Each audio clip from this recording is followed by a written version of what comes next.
Hey, what's up guys? Today I'll show you how to create a resume using free tool called Canva. So just go to canva.com and over there make an account, and when you are in the home page, click resume or type in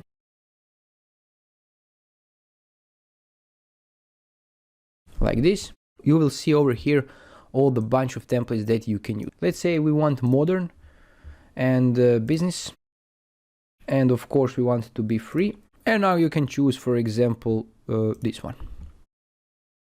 Just click on it, and over here you can change the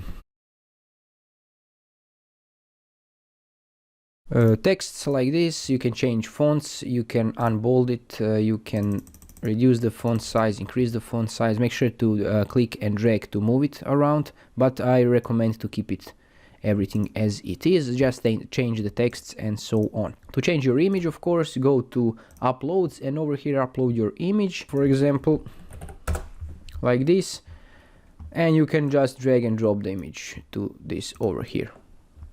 On the second page you can also change the texts and change your signature. You can also upload signature in a PNG format and just drag and drop it over here. To add more pages, I recommend for you to click duplicate page instead of adding page, because it will make your job more easier. To print your resume, just click print letterheads over here and print it with the Canva. It will cost you, but if you want to print yourself, just go over here, click download, and download in a PDF format and print at your home or work. And this is it. Thanks for watching. Bye bye.